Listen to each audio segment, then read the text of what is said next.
Bueno, vamos a ir empezando entonces. La clase es una clase de meningiomas. Es difícil de repente hacer una clase que le pueda servir a distintos grupos, por ejemplo, estudiantes, residentes de algunas otras especialidades, residentes de neurocirugía y residentes, o sea, estudiantes de distintos años otra vez. Pero voy a tratar de englobar, de asociar lo que es anatomía, lo que es un poquito de semiología y lo que es un poco de patología, y de hacer algo que es un poco difícil, de tratar de que sea un poco más fácil. Ustedes pueden anotar las preguntas ahí en el chat. Yo, mientras que doy la clase, ya saben que no sé ver, no sé si se puede, pero al terminar voy a revisar. Y también me pueden mandar mensajes, muchos me tienen en el Insta, Facebook o lo que sea, me pueden escribir sin problema, preguntando algo que no entendieron en la clase, pidiendo algún tema específico, como muchos me están pidiendo, o compartiendo. Hola, mi Karina Alga. Vamos a apagar, ustedes apaguen los micrófonos, porque si no va a ser un desastre.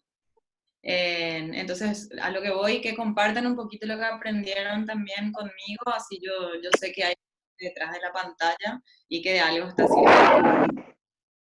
Por favor, todos revisen que tengan sus micrófonos apagados porque si no hay mucho ruido. Entonces, básicamente vamos a empezar con lo que son los tumores cerebrales. Dependiendo de cuánto dure la cuarentena o si seguimos con las charlas, vamos a tocar de repente otro tipo de tumor, pero hoy vamos a tocar uno en específico. Los tipos de tumores van a depender del estirpe histológico, o sea que si nosotros tenemos neuronas, tenemos células gliales, tenemos pares craneales, tenemos meninges, tenemos células germinales, tenemos distintos tipos de células. Entonces vamos a tener distintos tipos de tumores que se originan de esas células que existen en la normalidad, vamos a decir. Entonces tenemos tumores del tejido neuroepitelial, que son todos los gliomas, por ejemplo, tumores de los pares craneales, como los schwannomas, tumores de las meninges, que como por ejemplo los meningiomas, linfomas y neoplasias hematopoyéticas, tumores de células germinales, tumores de la región celular y metastásicos. Esa es la clasificación de los tumores según el estirpe histológico. Hoy vamos a hablar de tumores de las meninges. Bueno, los meningiomas son tumores benignos de crecimiento lento, que si bien se llaman meningioma, y uno quiere decir que viene de la dura madre, viene realmente del aracnoides. Entonces, podemos tener meningiomas en cualquier lugar que haya aracnoides, no solamente a nivel de la convexidad, que es donde tenemos dura madre. Donde hay aracnoides puede haber meningiomas. Generalmente están adheridos a la dura madre, como vamos a ver en los estudios de imágenes. Se clasifican básicamente en 3 grados, 1 benigno, 2 atípico y 3 anaplásicos, y cada uno de estos grados tiene otra vez unos subtipos histológicos, que eso no vamos a entrar porque tampoco hace mucha diferencia ahora mismo. Estamos hablando del tumor más frecuente en la edad adulta. Acá pueden ver, esta es una imagen que me parece súper interesante, y si es que hablamos de otros tumores, siempre va a empezar acá, para que vean la distribución en un paciente adulto de los distintos tumores que podemos tener. Y meningiomas es realmente el más frecuente, es todo esto azul. Después ya viene el glioblastoma, que es el tumor maligno, el glioma maligno más frecuente, que es el tumor primario maligno más frecuente del cerebro, ahí está. Y los tumores pituitarios o de la hipófisis, que le siguen también en frecuencia. Entonces, los meningiomas se pueden clasificar. Uno, dijimos, según grado. Ahí están apareciendo las rayitas que siempre aparecen en la clase. Por favor, si pueden borrar para que no quede manchada la pantalla y tengan cuidado con eso. Entonces, los meningiomas, dijimos, se clasifican según grado, según tipo histológico o subtipo histológico y según localización por ahora. Entonces, según localización es lo que vamos a darle importancia, que es del ala esfenoidal, como ven acá, este es un meningioma del ala esfenoidal, vamos a desglosar después cada una de las localizaciones, de la convexidad, que son uno de los más frecuentes, los de la convexidad, 15%, los parasagitales, que son los más frecuentes, ¿sí? Que pueden estar en toda la longitud, tanto anterior, medio o posterior de lo que sería la hoz, o otras localizaciones como el surco olfatorio, el tubérculo celular, el ángulo pontocerebeloso, o también podemos tener a nivel del nervio óptico o del foramen magno, vamos a ir viendo, intraventriculares, esto es a grandes rasgos. Entonces, según la localización, se clasifican los meningiomas, especialmente, o sea, con mayor frecuencia en del ala esfenoidal, de la convexidad y parasagital. Y después tenemos algunos otros menos frecuentes. Del ala esfenoidal vamos a tener tres tipos. Del tercio interno, del tercio medio y del tercio externo. Ustedes se acuerdan, y acá vamos a empezar a asociar anatomía. El ala esfenoidal es el límite posterior de la fosa anterior. Teníamos el efenoides con las alas que están al costado de lo que es la región celar. Entonces, si tenemos uno más medial, que está acá, se llama clinoideo. El del tercio medio se llama alar porque es el que le acompaña al ala del efenoide, que ya hablamos del ala del efenoide cuando hablamos de la cisterna silviana, porque tiene su componente también efenoidal, y también hablamos del ala del efenoide cuando hablamos de la arteria cerebral media, porque dijimos que su porción esfenoidal es la que está 1 centímetro por detrás del ala del efenoide. Entonces ya tenemos tres conceptos acá del ala del efenoide que estamos repitiendo. Y también tenemos el tercio externo que se va a llamar pterional, porque coincide con la región del hueso que se llama pterion. Que también ya hablamos del pterion, porque cuando vimos superficie cerebral, vimos que la pars triangularis, que es parte del área de Broca, importante en el área del lenguaje, coincide también con el pterion a nivel del hueso. Entonces siempre estamos mencionando las mismas estructuras anatómicas. El tercio interno del ala esfenoidal se suele llamar también clinoidea, porque está alrededor de lo que es la clinoides, y tiene relaciones muy importantes. Por ejemplo, acá vemos el seno, acá vemos la carótida dentro del seno cavernoso, ¿sí? Esto es un seno aéreo, ¿sí? Esto es el seno cavernoso, y acá vemos la glándula hipofisaria.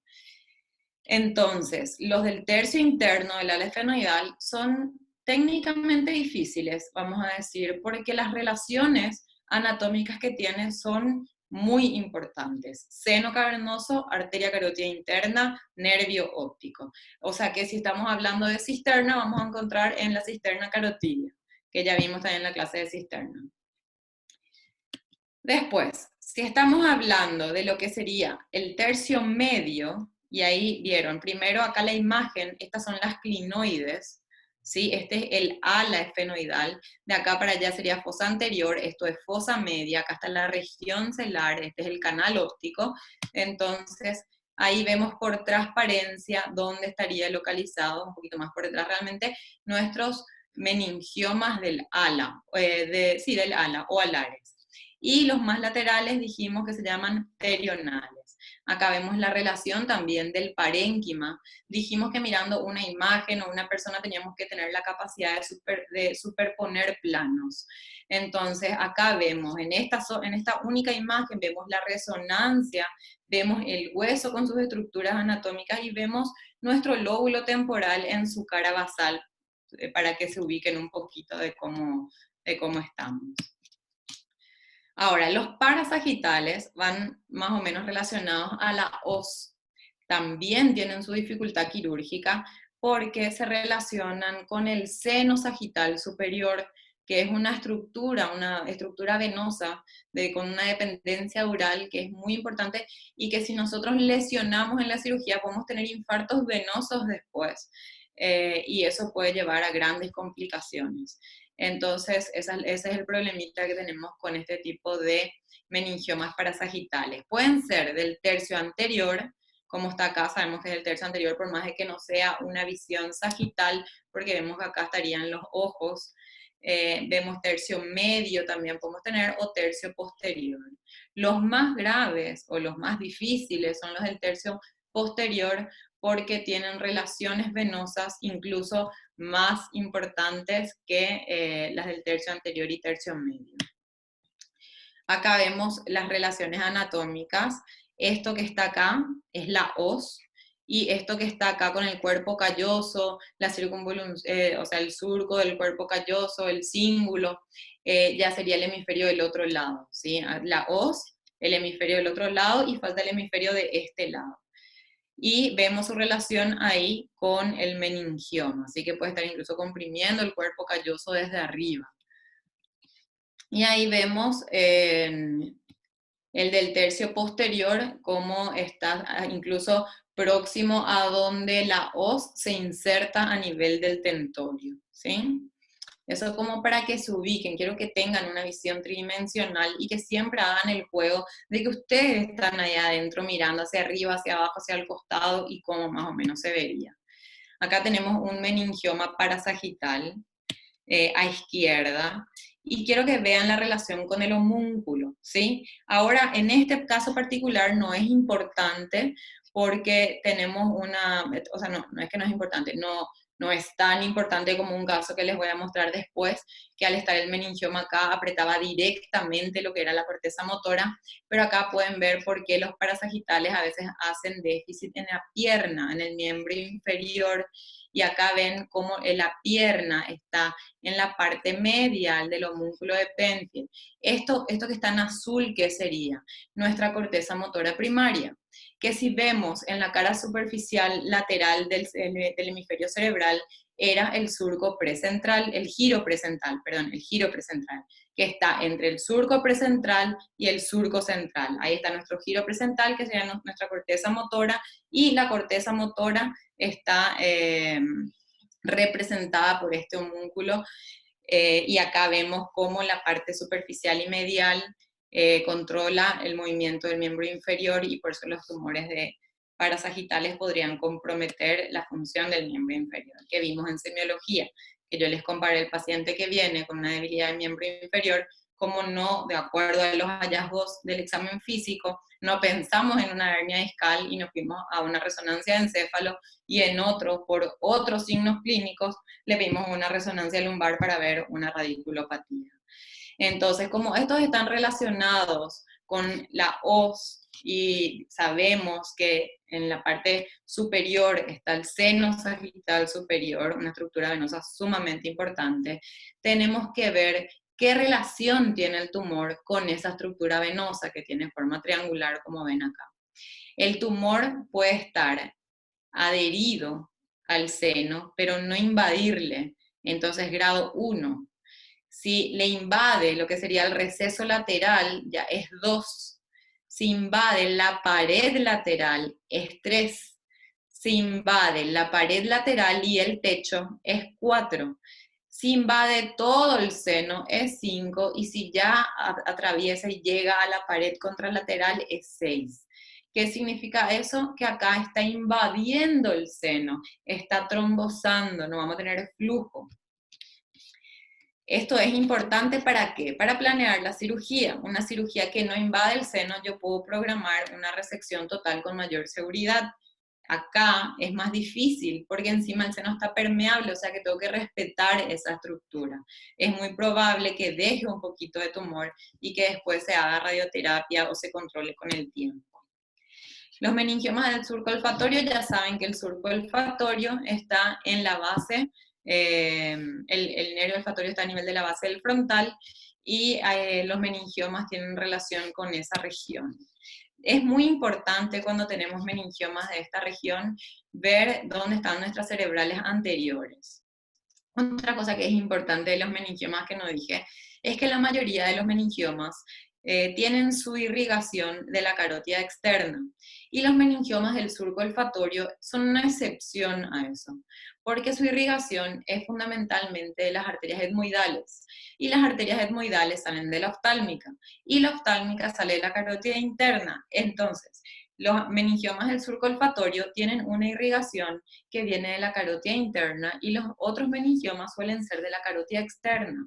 Importante detalle a la hora de operar y a la hora de evaluar una arteriografía y no se me viene la palabra, se hace en el prequirúrgico, se trombosa, que no es, se emboliza, ahí está. La embolización preoperatoria, es muy importante tener esto en mente, que los del surco olfatorio tienen una irrigación de la carótida interna y los otros predominantes de la carótida externa. Entonces, más allá de eso, ver las relaciones anatómicas y buscar nuestros cerebrales anteriores. Nosotros vamos a agarrar este tumor y vamos a entrar por acá. Vamos a hacer, por ejemplo, una craniotomía frontal o bifrontal y vamos a entrar por vía subfrontal. Significa que tengo que acostar al paciente en esta dirección para que su cerebro se despegue del hueso, podamos entrar por debajo de los lóbulos frontales y quitar esta lesión. Si yo no estoy atenta a mis arterias, a mis relaciones arteriales, puedo lesionar la cerebral anterior y causar un infarto después y un déficit permanente al paciente que tiene una patología benigna. También puede ser de la convexidad, dijimos los meningiomas, que estos pueden estar en cualquier nivel de la convexidad.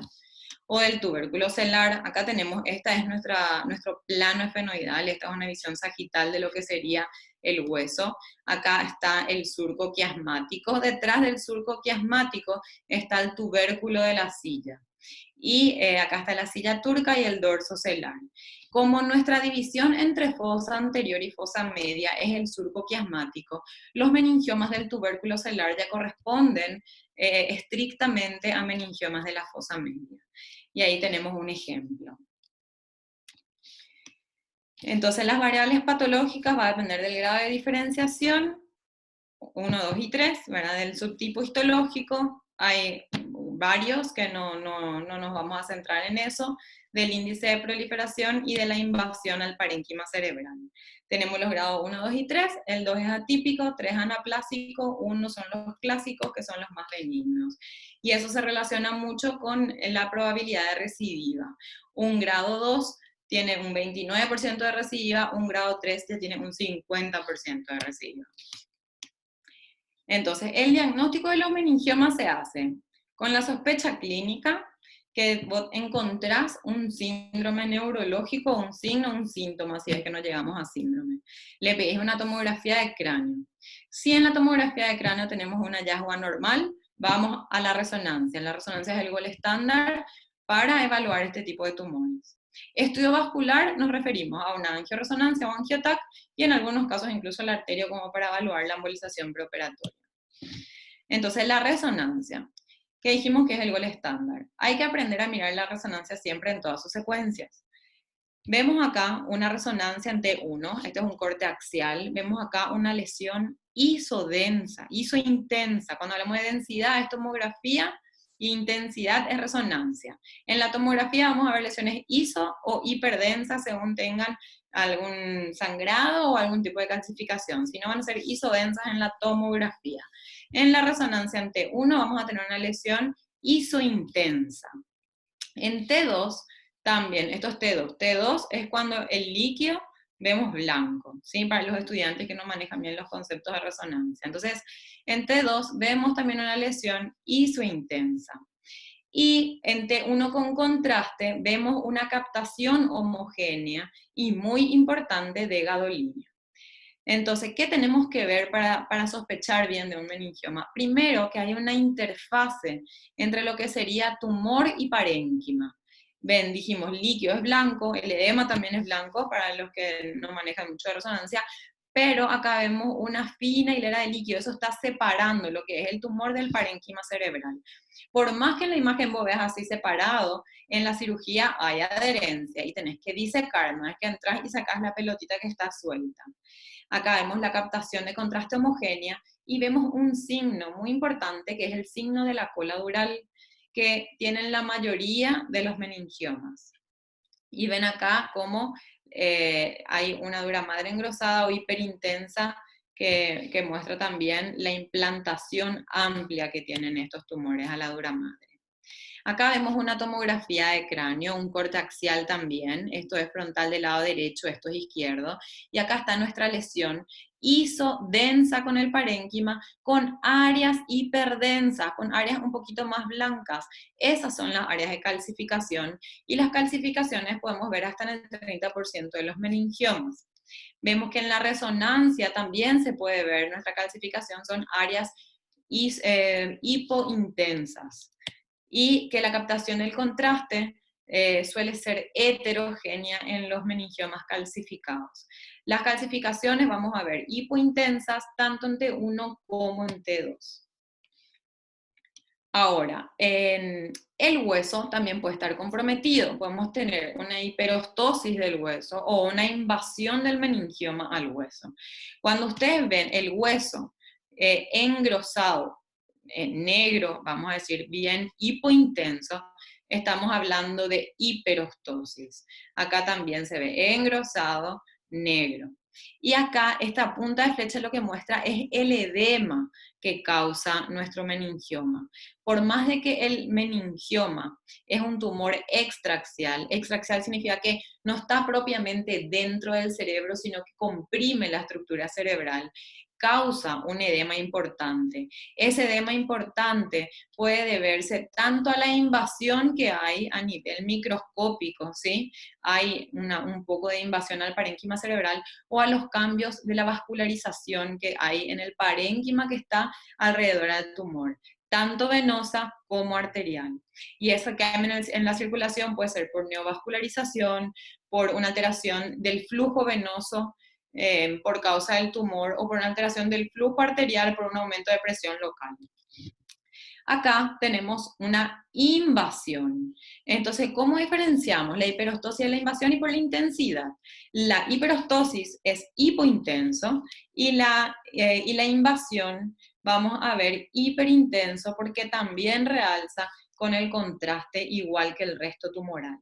Cuando vemos una invasión, entre comillas, del hueso, puede ser que realmente sea un tumor que invadió la calota, o puede ser que era un meningioma en placa que tiene un componente hacia lo que sería el parénquima cerebral. También tenemos que ver en la resonancia las relaciones arteriales, no solamente con una angioresonancia, sino acá mismo ya podemos ver en T1 con contraste esto que es la carótida, esto que es la carótida, y esto es un meningioma que está afectando el seno cavernoso. Entonces, ¿cómo vemos las arterias? Vemos lo que se llama una ausencia de señal o vacío de señal. Y ahí sabemos que hay una estructura arterial importante.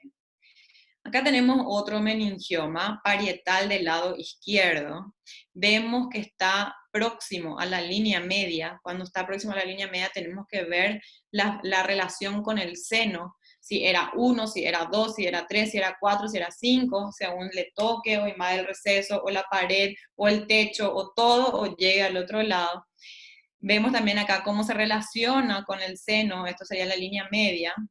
Y en una angio venosa, una angioresonancia venosa, vemos la ausencia de flujo en la parte de atrás. La perfusión también es importante para los meningiomas. La perfusión va a medir la cantidad de volumen sanguíneo cerebral relativo de esa zona. Vemos acá una lesión, esto es meningioma también. Acá vemos que capta contraste, por eso está hiperintenso ante uno con contraste, y acá vemos que sería una zona caliente, o sea que aumenta el flujo sanguíneo, aumenta el volumen sanguíneo cerebral relativo en esa zona. Y eso sirve, se correlaciona con el grado de agresividad de repente de los meningiomas, porque a mayor agresividad del meningioma tenemos mayor volumen sanguíneo cerebral relativo, y también sirve para diferenciar los meningiomas de las metástasis, porque las metástasis también pueden tener una adherencia dural importante con base amplia, etc. También captan contraste y también son focales, o sea, no son invasivas. Entonces, las metástasis, al ver la perfusión, vemos que los meningiomas tienen mayor perfusión que las metástasis en general. El tratamiento, pusimos acá quirúrgico con embolización preoperatoria a veces, eso no vamos a tocar cuándo se emboliza y cuándo no. Y si bien puse quirúrgico, hay casos en los que se podría controlar. Un meningioma pequeño, asintomático, de hallazgo casual que encontramos porque el paciente se hizo una tomografía por una sinusitis, por un traumatismo o por X motivo, pero que el síntoma no está atribuido al meningioma y es chico, entonces podemos controlar en el tiempo. Si tenemos un meningioma que viene hoy, tenemos que ver cómo se comporta desde el diagnóstico. Entonces puedo pedirle un primer estudio de control a los 3 a 4 meses y después ya anual. Según nuestro grado de resección, vamos a tener la clasificación de Simpson, en donde grado 1 es cuando yo quito el tumor, quito la dura madre, quito el hueso afecto, o sea, quité todo. El Simpson 1 es el que tiene menor riesgo de recidiva. Recidiva cuando vuelve el tumor. Hago estas aclaratorias porque, como dije, nuestra audiencia es bien variada, entonces tengo que especificar las cosas más básicas también. Y otra cosa es que esto es algo de generalidades, si hay neurocirujanos de otro lado, esto no es un trabajo para técnica, no es una clase de técnica quirúrgica, ni de meningiomas complejos, esto es una clase general nomás de meningioma, y la idea es que nos ayude un poquito a todos a recordar lo que ya sabemos y a los estudiantes a que aprendan un poquito de patología. Entonces, el grado 2 tenemos una resección del tumor completa, pero no pude retirar la dura madre y la dura madre afecta, entonces se coagula nomás. En el grado 3 se quita también todo el tumor, pero ni coagulas ni quitas la dura madre, obviamente siempre por cuestiones técnicas. Si vos podés hacer un Simpson 1, siempre vamos a hacer un Simpson 1. Cuando no hacemos es por alguna cuestión técnica que imposibilita. El grado 4 es una exéresis parcial y el grado 5 es una simple descompresión intratumoral o una biopsia. Entonces acá tenemos una paciente de sexo femenino de 34 años que vino a la consulta por una disminución de la fuerza muscular del miembro superior derecho. Le hicimos una tomografía, en la tomografía tenía una lesión isodensa con el parénquima, significa más o menos de la misma densidad que el parénquima, entonces le pedimos una resonancia. En la resonancia se ve esta lesión hiperintensa frontoparietal. Entonces, ¿qué tenemos que hacer? Primero dijimos ya, tenemos que aprender a imaginarnos cómo vamos a abordar esta lesión, dónde va a estar, dónde vamos a hacer nuestra craniotomía. Dijimos que la lesión es frontoparietal, eso al ver ahí más o menos. Si nosotros podíamos mover esto y íbamos a buscar la sutura coronal y íbamos a ver la relación, pero yo necesito ver mi cerebro, necesito imaginarme el paso a paso de mi cirugía para tratar de, por lo menos en mi mente, prever las complicaciones y los posibles resultados. Lastimosamente a veces uno revive la cirugía 7 veces antes de hacer y todo lo que te puedes llegar a presentar o complicar, y en la vida real después, en el momento, te aparece algo nuevo que no calculabas, tipo una super vena que cruza tu tumor y está llegando al seno sagital, y entonces no sabes si coagular o no coagular por el riesgo de infarto venoso. Pero bueno, hay que igual tratar de imaginarse todo lo que puede pasar y estar listos. Entonces, si nosotros queremos relacionar, ¿qué tenemos que buscar? Dijimos que tenemos surcos que eran muy importantes. Como nuestra craniotomía no va a estar acá, ahora Silvio no me va a ayudar. Me tengo que ir a pedir ayuda a Rolando probablemente. Entonces tenemos nuestro surco central, o de Rolando, que dijimos que va de atrás para adelante, de arriba para abajo, que si bien acá parece que no llega a la fisura silviana, que tiene adelante un surco interrumpido por un pliegue de paso del frontal medio. Entonces este es mi surco central, significa que esto es mi corteza motora y esto es mi corteza sensitiva. Entonces, más o menos, si yo veo toda la resonancia, muevo todos los cortes, mi tumor debería estar por acá.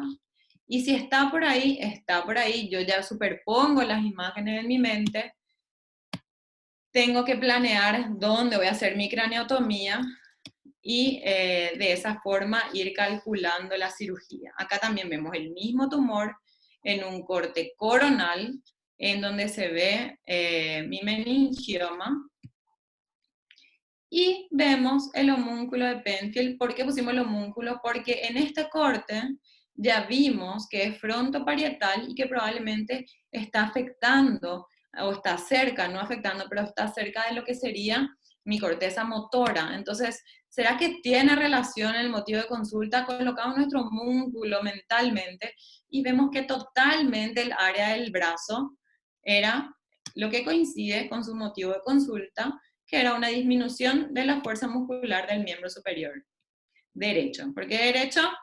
El control motor siempre contralateral. Esto es del lado izquierdo, su déficit va a ser derecho. Entonces, ¿qué vimos acá? Que se relaciona perfectamente la semiología con la imagen, y la imagen hay que siempre asociar mentalmente con la anatomía para planear nuestro acto quirúrgico.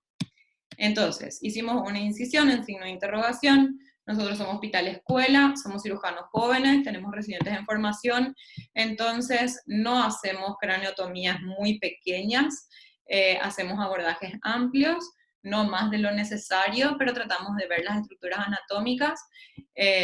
Un poquito de piel más abierta no va a hacer una diferencia al paciente, va a tener más puntos, pero si vos pudiste reconocer bien las estructuras anatómicas y disminuir el déficit, ese es nuestro objetivo. Yo prefiero hacer una incisión un poco más amplia que hacer una incisión chiquita, una craneotomía chiquita y entrar por una zona elocuente.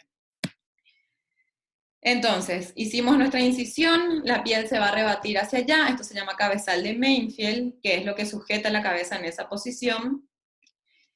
Hacemos la durotomía va a estar hacia la línea media, esta es la línea media, acá están los ojos del paciente, esto es lado izquierdo que está hacia arriba, entonces esto es línea media, hacia acá va a estar el otro lado, el lado derecho está abajo. Entonces acá vemos nuestra dura madre hacia la línea media, porque acá teníamos el seno, o sea que acá estaría cubierto nuestro hemisferio derecho, acá está el lado izquierdo, y acá esta parte vemos normal, y esta parte vemos muy, muy patológico.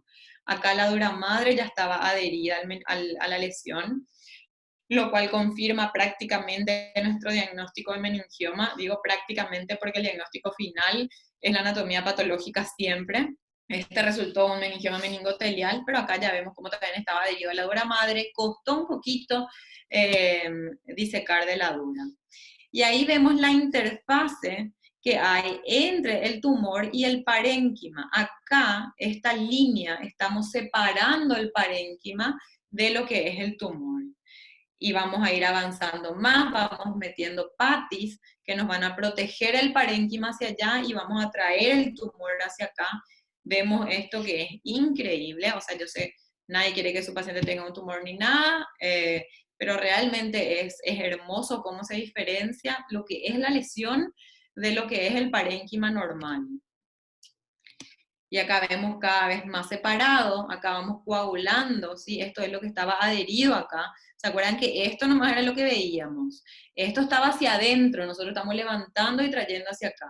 Y acá se ve el parénquima normal, hermoso, acá la interfase que estaba adherida y acá nuestro tumor que es algo totalmente patológico. Y acá vemos la tomografía de control postoperatoria en donde ya no tenemos el tumor, ¿verdad? Este es otro caso, un paciente de 74 años que tenía trastornos de la conducta. La hija viene porque su papá es muy obsceno, tenía 74 años y le hacía propuestas a todas las mujeres que veía. Y solamente, tenía también incontinencia urinaria. Entonces se fue a un neurocirujano, no neurocirujano, consultó con otros colegas que le dijeron que tenía hidrocefalia. Y si ustedes ven esta imagen, parece realmente que el ventrículo está agrandado, pero si miramos con detenimiento y si miramos también otra secuencia, vemos que no es hidrocefalia, que no es acumulación de líquido lo que tiene, sino que tiene un tumor con un componente sólido y un componente quístico. En T1 con contraste, vemos acá una captación de contraste, esta es la porción sólida del tumor, y acá vemos una porción quística. Los meningiomas pueden tener una porción quística. Y este quiste tiene la misma intensidad en la resonancia y densidad en la tomografía que el líquido cefalorraquídeo normal del ventrículo. Si ustedes ven, este quiste está presionando el ventrículo derecho, que no estamos viendo su asta frontal acá. Apenita se ve acá abajo. Y acá vemos una línea con mucho detenimiento que divide lo que es el quiste, la pared del quiste del ventrículo derecho que está empujado por la lesión. Y acá se ve también la parte sólida del tumor. Entonces le operamos acá al abrir, ves el parénquima deformado, realmente no es que estaba así al abrir, sino que al abrir la dura madre estaba la porción quística ya drenó y queda el cerebro deformado por esa parte quística que estaba acá llena de líquido, ven cómo el cerebro está así como empujado, tiene un declive, acá está medio deforme, y acá se ve la porción sólida del tumor. Otra paciente de 53 años con un episodio convulsivo, le hicimos una tomografía, tenía una lesión chiquita, hizo densa, entonces le pedimos una resonancia para ver mejor, tenemos una captación de contraste homogénea, tenemos nuestro signo de la cola dural, entonces vemos, esto era un corte axial, esto es un corte sagital, vemos que está bien frontal, sería en lo que sería el polo frontal, acá estaría el ojo, cerebelo, temporal, siempre tenemos que asociar con anatomía, tenemos que relacionar con nuestro cerebro, entonces, bueno, vamos a tratar de ver el cerebro y tenemos así nuestra sutura coronal, acá vemos nuestro temporal, occipital, sutura sagital. Entonces, si queremos planear nuestra craniotomía, vamos a hacer bien precoronal, acá está la coronal, acá estaba nuestra lesión. Viendo desde arriba, ¿sí? Vemos nuestros dos hemisferios, y esto tendría que estar bien en el polo frontal, más hacia la base que hacia el vértice, porque eso nos mostró nuestro corte sagital, que está más hacia la base que hacia el vértice. Entonces tendríamos que entrar un poquito más por acá, ¿sí? Y entramos, esta es la dura madre rebatida hacia el front, hacia acá, ¿sí? El paciente estaría en esta posición medio neutra, la dura madre se abrió hacia adelante, y acá vemos el tumor bien diferenciado de lo que es la corteza. A veces cuando hacemos la durotomía no vemos así, de hecho que esta vez no se vio así, esto ya es después de disecar un poco, la dura estaba adherida acá al tumor, y el parénquima, a veces tenemos milímetros de espesor de parénquima que cubre el tumor, y vos vas coagulando en la lesión y trayendo el parénquima sano para atrás o para dependiendo de la localización, como para ir haciendo la exégesis. Vemos las estructuras venosas que pueden ser bien grandes en esa región de polo frontal, no había mucha preocupación, pero sí vemos venas muy calibrosas a nivel proximal del seno sagital, ahí es como que da un poco más de miedo y de respeto para coagular. Vemos un meningioma del surco olfatorio, vemos una lesión hiperintensa en un corte coronal, es de la fosa anterior, acá hizo intensa en T2, hacemos una incisión bicoronal, vamos a hacer también una craniotomía bifrontal y vamos a entrar vía subfrontal. Dije muchas cosas. Bicoronal, porque va de los dos lados, ¿sí? De preauricular a preauricular, la línea no es que todo eso vamos a hacer la incisión, sino que es para marcar más o menos el nivel. Esto es bien bien anterior a la sutura coronal. Vamos a rebatir la piel hacia allá, vamos a hacer una craniotomía bifrontal, vamos a destapar el frontal, ¿sí? La paciente está acostada, voy a ponerme ahí, la cabeza está así, como para que el frontal se despegue de la base del cráneo y podamos entrar entre la base del cráneo y el frontal, que se llama vía subfrontal. Ahí vemos nuestra coronal, vemos el cerebro, ¿sí? De este lado el cerebro, acá quitamos como para acordarnos que el ventrículo está ahí, siempre que vemos superficie tenemos que ver hasta la profundidad. Al inclinar la cabeza por medio de la gravedad, se despega el parénquima de lo que es la base del cráneo, y por vía subfrontal vamos a poder entrar a donde está la lesión. Y esto ya es después de la exéresis. Esta es la base del cráneo. Acá estaba el tumor adherido a la dura madre de la base del frontal, y acá está nuestro parénquima totalmente deforme, porque la base del frontal ustedes saben que es lisa, y sin embargo acá ven esto que está así, porque acá estaba el tumor que le apretaba, entonces el cerebro se quedó así deforme. Ven que está despegado de la base del frontal gracias a la posición que la gravedad le despega. Y ahí, para acordarse, la base del frontal, teníamos nuestro bulbo olfatorio, por medial al bulbo olfatorio giro recto, lateral la cara orbitaria del frontal, anterior, posterior, medial, lateral. Siempre hacer el ejercicio de asociar la resonancia, la anatomía y la patología. Acá tenemos otro meningioma parasagital, Vemos ahí cómo está relacionado con muchas estructuras venosas. Tenemos que relacionar siempre, dijimos, con nuestro cerebro, es frontal. Vemos ahí cómo llega hasta la parte profunda, comprime probablemente el cuerpo calloso. Y acá relacionamos. Nuestra lesión, acá al ver, vemos que está más hacia la izquierda, pero pasa por debajo de la hoz también, un poco hacia el lado derecho. Y esto es en el acto operatorio.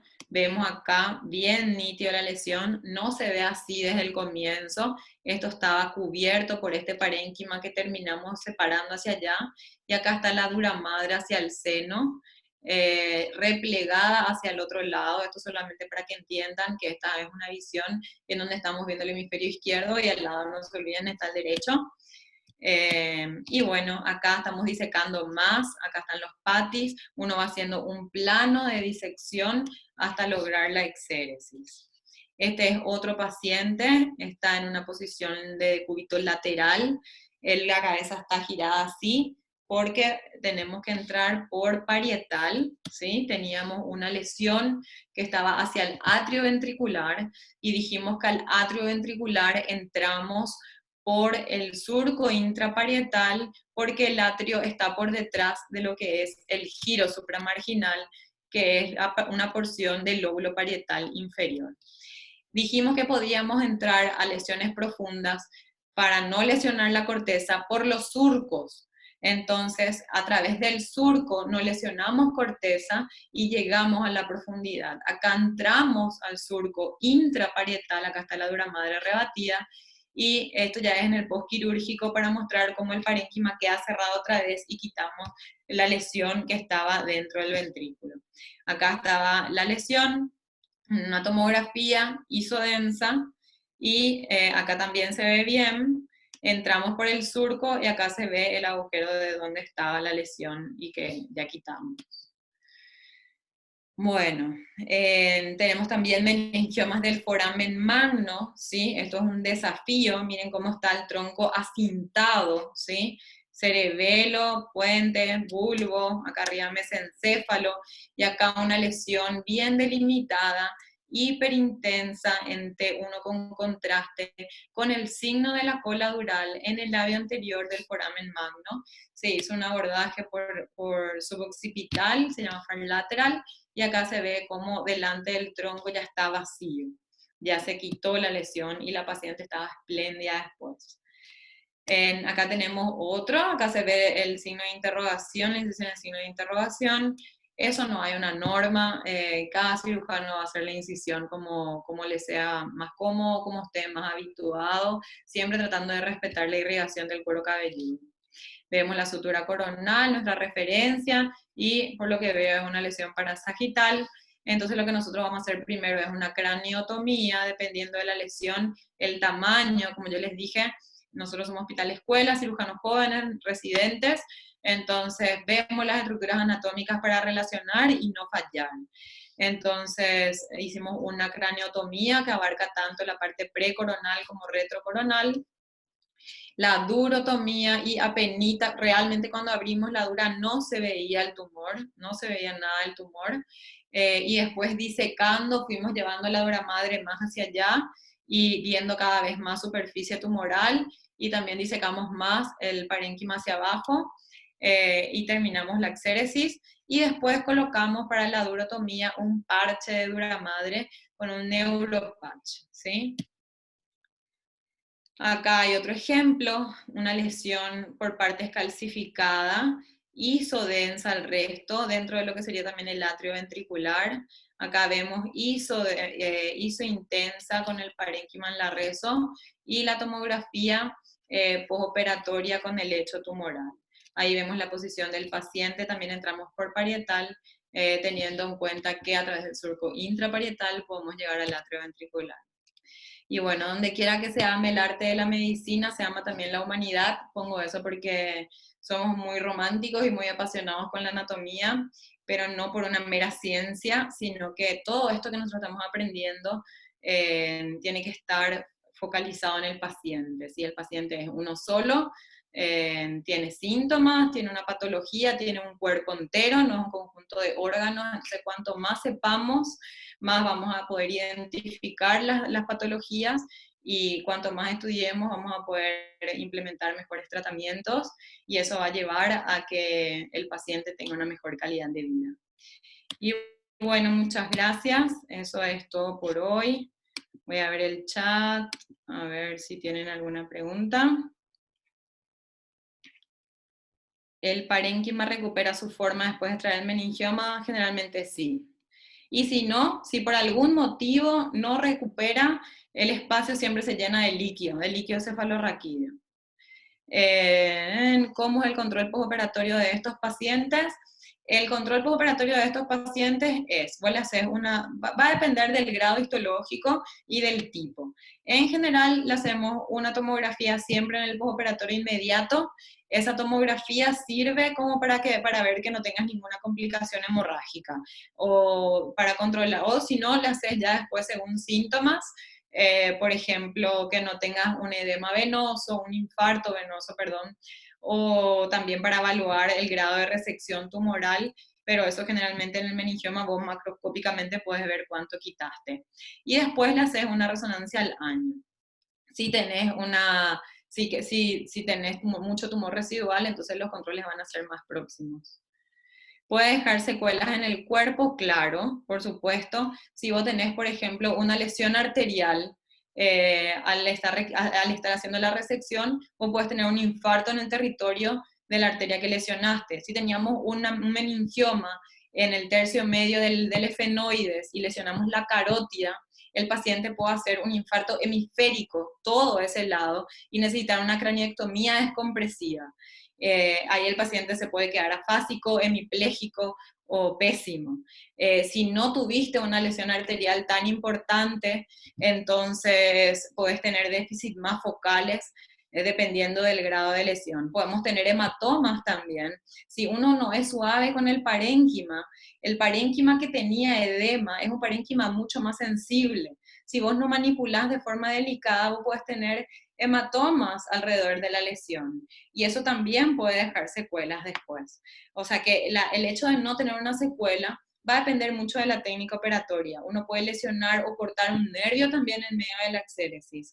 Por ejemplo, ese del bulbo olfatorio, si no estás atento y llegas hasta la cisterna carotidia, porque nosotros sabemos que el nervio olfatorio se bifurca, y que la bifurcación es la pared anterior de nuestra sustancia perforada anterior, y que la sustancia perforada anterior es el techo de nuestra cisterna carotidia, y que en la cisterna carotidia está la carótida. Entonces, si lesionamos nuestra carótida, o A1 o M1, entonces vamos a tener un déficit súper importante. A ver, si hay una complicación que no se pudo prever, ¿se resuelve sobre la marcha o se cierra y se vuelve a analizar? Y mira, depende.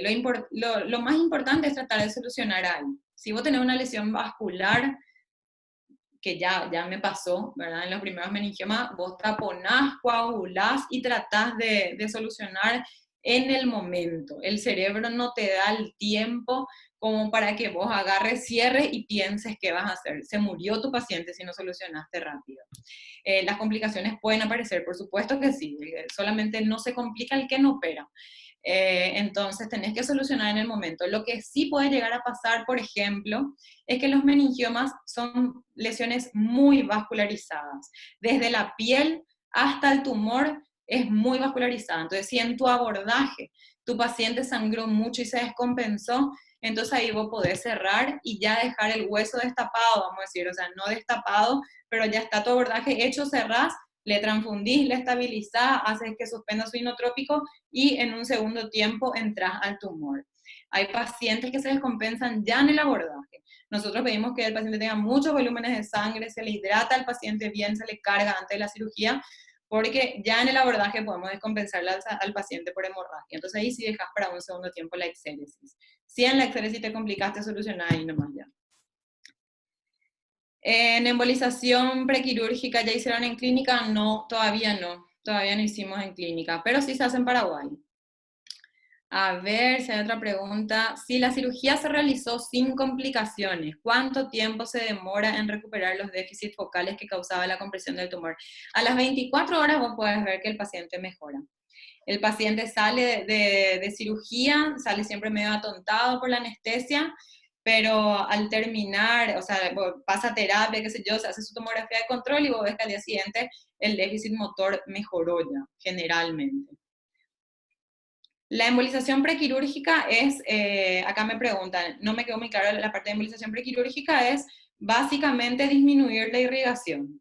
Como estamos hablando de que son tumores muy vascularizados, entonces vos embolizás la arteria que le está nutriendo, una rama que le está nutriendo, y disminuye la irrigación. Entonces, 3 días después, eso es un poco discutido cuánto tiempo después de la embolización entras a operar, pero ahí vos entras a operar más o menos 3 días después y la técnica es mucho más fácil. A ver cuáles eran los factores predisponentes más importantes. Para los meningiomas realmente no hay. Hay ciertas patologías que sí tienen un riesgo, como por ejemplo la neurofibromatosis. Los pacientes con neurofibromatosis tienen tumores múltiples incluso, o pacientes que recibieron radioterapia por otras causas, hay meningiomas radioinducidos que suelen ser múltiples también. Es más frecuente en mujeres que en varones. A ver, un concepto claro para los estudiantes y residentes: en meningiomas parasagitales se debe tener una adecuada exposición del seno sagital superior con craneotomía con extensiones contralaterales. Eso te discuto, depende más o menos del cirujano. Si tu extensión es contralateral, ahí sí. Ahora, si no, vos podés ver tu seno sagital, pero no exponer todo, ¿verdad? Eso depende de la escuela de cada uno. Pero sí, hay que tener una buena visión como para tener control en caso de que pase algo. ¿Qué síntoma presentó la paciente con tumor que comprime el tronco y terminó con alguna secuela que se pudo evitar? Ella tenía déficit motores en los 4 miembros, porque esa es una característica del meningioma del foramen magno, que te puede hacer una clínica bien variada, bien difusa. A ver, doctora, buenos días y saludos desde Bogotá. Quería preguntarle si la recidiva postoperatoria de cualquier meningioma puede afectar el éxito operatorio de posteriores intervenciones quirúrgicas. Cada reintervención es un desafío, porque cuando vos cerrás la dura, cerrás todo, eso se va fibrosando. Entonces, cuando vos reintervenís, la dura madre está pegada al parénquima. El parénquima está todo más fibrosado. Entonces, las estructuras no se ven claramente porque las cisternas ya están opacas y todas adheridas. Ya no es más esa aracnoide transparente que vos a veces entras y es todo un aglomerado de cosas pegoteadas. Pero sí, es realmente más difícil, son más difíciles las reintervenciones. Mi duda es si podemos llegar a la necesidad de una hemisferectomía por el meningioma. Hemisferectomía no se hace. Vos siempre haces una cirugía, una exéresis de la lesión. ¿Hay alguna otra pregunta? O si no, me hacen por paralelo después. ¿Estamos?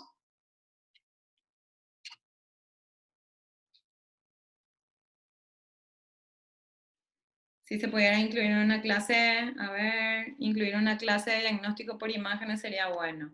Creo que en cada patología vamos a ver un poquito de las imágenes. ¿Cuál sería el manejo de la atención primaria? No entiendo a qué te referís. Pero atención primaria básicamente es poder captar los síntomas neurológicos como para poder pedir una imagen y derivar a la persona adecuada, ¿verdad? Al especialista. Nos vemos. Salimos entonces. Nos vemos la semana que viene, el martes de la próxima clase.